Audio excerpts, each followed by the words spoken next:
umpire raises the stone in the air and says, I think it's umpire Dennis Ryan, he says, could this be loved? Like really loved. He's got dreadlocks too, Dennis Ryan. He's got those dreadlocks happening out there. And they're going to jam. You want to ram with me in the middle of the ground? Two college boys. Now we're looking for skills here. That skill's a bit like a basketball tip-off, you say, in the middle of the ground there, mate. There's the extrapolation for you. Well, it's not too different to that, mate. And that's a beautiful thing, as you see it out there. It's like a punt there, like an American football as they kick it forward. And then you've got the catch, like the fair catch as you catch the punt. It's a really efficient way to move the ball forward, as you see the guys kicking, catching. But the difference between the sort of American sports is once it hits the ground there, we keep going, as the blue team here has moved it down through good possession, and they've gotten the first 6 points of the game, Grilla. And you can see the styles of the kick are very much like the punter, but these guys are really then, I mean, they're punting, but they're moving the ball a bit like in soccer fashion or basketball fashion. In fact, basketball, that's one of the skills that the AFL really look upon in terms of you've got that. Paul Roos has always been an advocator of that. Paul Roos is the first Revolution coach here and also a coach of the Melbourne Demons at the moment. He is an integral part of recruiting in Australia at the pro level. He's always said that it's the basketball skills that are the ones that are the best fit for Australia. And so we saw that in Columbus not too long before I moved back to Australia. We had James Raleigh and a couple of the other assistant coaches from the Geelong Cats come down, and they were interested in getting involved with the Ohio State basketball team. There's a really sort of elite sports program that goes on through the Ohio State University, and the guys came into Columbus and they not only got involved with the Buckeye basketball team, they went down and had a bit of a look at how the Columbus Blue Jackets, the NHL hockey team, ran. Not necessarily looking for strategies, but more looking for ways to connect with the players, ways to connect with the fans, and ways to motivate people. And there's a lot of sort of symbiosis that can occur there, mate. Well, not only are we talking about basketball skills and how they transfer well with athletes coming out of colleges here and immersing themselves in football clubs down in Australia, if you actually look at some of the best players in the Australian Football League, look at Nat Fyfe. If that's a name that's strange to you, well, the best way I can label him is he was the MVP of the competition, Nat Fyfe. And Nat Fyfe had to make a decision very early on whether he was going to play basketball or he was going to play football. And he was potentially going to be a player that could have played for Australia and could have gone on. Now, I've got even a bigger story. Has anyone heard of the name Pat Mills around this place? Absolutely, mate. Patty Mills? Well, we had the pleasure of having Pat Mills up here with us in 2013. They told me he was 6 foot. I reckon he's about 5'10". Now, the player back in Australia, I'm talking about basketball pro here. Now I'm going to jump back to Australian rules pro. Scott Pendlebury is his name. Scott Pendlebury came third in the MVP this year. So Nathan Fyfe, I've established, was a great basketballer who won the MVP. He could go either way. Now, Scott, you're going to ask me how Patty Mills comes to the story. Just hang with me. Scott Pendlebury was offered the basketball scholarship in Australia that Pat Mills got. In fact, Patty Mills got his opportunity to go down that pathway only because Scott Pendlebury had to make the decision to play football and not basketball. So that just shows you that the guy who's number 3 in the country in terms of MVP was an amazing basketballer who could have gone all the way. So I think the important narrative that you're getting at really, really well here, Grilla, is it's important to recognise that your different skills from different sports absolutely translate to Aussie rules. And so you guys, your elite level athletes, your American football players, your baseball players, a couple of the guys I played with in Columbus were elite level baseball players that transitioned a certain skill set over into Aussie rules football. And this is probably the next generation out on the field that we're seeing at the moment through this sort of precise ball movement, using the skills that they've developed in other sports and translating them out onto the Coopers field here at Nationals 2015. And that's probably the best way to go about it. It's like anything, whether you're singing a song, you go for your song selection, or if you're a commentator, you go for your style. You always go with your strengths.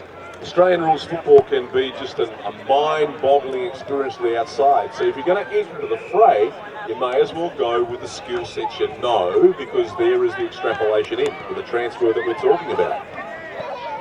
There's a turnaround shooter. Across the face. Of course, all converging on the rock, but it stays alive. And you sort of see the ferocity out here. Some of the guys that have probably played different sports growing up, the skills are probably developing at this point. Certainly Dan and Ben Griffiths have taken them through the basic skills, but as they develop more and more, you start to have that inherent athleticism in these American players. And certainly with this young man with the ball, the hairstyle helps as well. And so they'll transition well into an Aussie Rules football career here in the United States, and who knows where from there. Yes, so this has been something that Dennis Ryan has been key for him, and you can see just dodging the old okey doke or, you know, bit of trickeration, all those things come into it. But let's look for transfer of skills in particular. And sure, some of the movement too, that could be like soccer running to an open goal there. So that's it, go with your strengths, and you can see a few of these boys of athletic types, aren't they? So they obviously come from backgrounds in intramural already.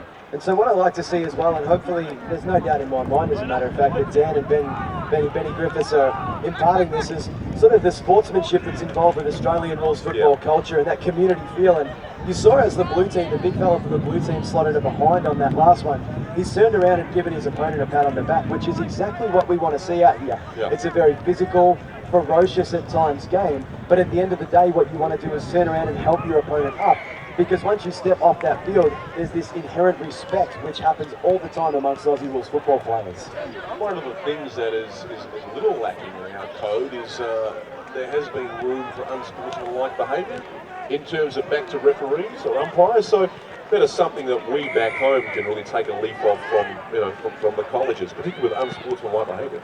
It is an interesting thing to see with American sports. There's a really sort of strong relationship between, certainly in the NFL and the college football system, between the referees and the players. They sort of joke and carry on, and it's unfortunate the relationships, or the fragmented relationships, if you will, between Aussie Rules umpires and Aussie Rules players. And having umpired this system this year myself in the Melbourne community football system, you sort of start to understand the importance of building the relationships from an umpire's perspective with the players. And if you start to have that two-way communication, it's a great way to start to, you know, rebuild that trust or build that trust between the umpires and the players, because at the end of the day, everybody's an equally massive part of the game. Without one, you certainly can't have the other. We're always looking for leaders. Everyone's looking for leaders that are emerging. Even if you look at Trey Casillas' Football Association, right, going forward now and picking up the torch from Kat, you know, the Hall of Famer who's laid the foundation here. I see one of her charters is also identifying leadership so they can carry the conch. So what's going to be important here, the game's going to be one thing, but who's going to be the young upriser that actually goes back to the college and is going to be in the forefront of actively being involved in formulating a side? This is what we want to come out of this, mate. And I think that's really important to focus on for these blokes out there. I don't see any ladies out there, but for the fellas that are out there playing sort of in this college game, they have the real opportunity to take this experience and go back to their universities, wherever they might be in Texas or around the country, and use this to become a real legend in terms of the way they impart this Aussie Rules knowledge on the local culture. And if it does, as we've seen all of these clubs around here playing in the USAFL Nationals have started from something similar to that, and those are sort of the forefathers, if you will, that become these legendary names within the university systems and within the club systems here. These are the most important people, Grilla, very influential people at the USAFL level. You'd be very surprised. I can remember I roll a lot with Tony Fairhead across the country and across the land, and we were up at St. John's up there in Minnesota, and he was just about to start his program, and he was looking for kids to come and play Australian rules football through their exchange programs at St. John's. So we lobbed there at St. John's University. It was a Sunday, but I think it was like Parent Day or something like that. There was no one around. We're thinking, oh, this is going to be a waste of time, you know. Nobody around. We walked into the refractory area, we get your food, and we met up with one of the sub-deans of education or someone similar. I think, where's he going to take us? We probably had one or two guys put us in this room, and there were like 14 wide-eyed boys in there saying, we just want to play Australian rules football. We get it. That particular brand of men, that band of men came down to Australia, and like I said, when they came back after an exchange program, they actually helped provide the fabric for the Minnesota Freeze. Like I said, when they won their first divisional title, they had 14 Johnnies playing for them. And that's how it happens, mate. It's not simple by no stretch of the imagination, but it is that easy in terms of how to start a successful club. As we might try to get umpire Dennis Ryan's attention, what do you say, and call out maybe 1 minute left in the first half of this college game. Dennis, if you can hear us there, about 1 minute remaining, my friend, spot on. And that is, it's certainly not easy, but as you see some of the boys out here really getting stuck in. it works well, and there's a great sort of social aspect to Aussie rules football, which is just as important, and the camaraderie that builds through these experiences turns into other really important things as well. You start to build your social networks through your footy clubs and things like that, and that sort of organic networking that comes with the footy clubs across the United States certainly can't be understated in terms of off-field success, whether it be business success, whether it be personal success. A lot of relationships come out of Aussie rules football experiences here in the United States, and so there really is no end to the benefits of being involved with a footy club. Like I've spoken about exchange programs in Western Australia. Of course, we had the two boys come up and go into the academy in Northern Territory. Now, you're a Victorian boy. You're out there. I know that you've had a look at the exchange programs from this way to that. Rod Bunkle, he's in town. Now, he's the president of the Montrose, as you know, there in Melbourne. He's very, very keen. There's three Montrose actually playing here in the US, one up in Columbus, as you know, two here in Austin. He's very keen to have boys go back down under, and maybe, you know, it could be added to his club, maybe a education arm with universities that are involved with you and with him. And so we see half-time in the college game, but you're absolutely right. As the boys will go in, have a bit of a rest, and certainly come out for the second half. You're absolutely right, Grilla. There's a real good thing, and Tony and myself sat in some meetings with AFL Victoria probably about 12 to 18 months ago, and these relationships with clubs like Montrose, and then some of the country clubs as well, the Ballarat Swans. We've got Daniel Dahlquist from the Golden Gate Roos out there this year.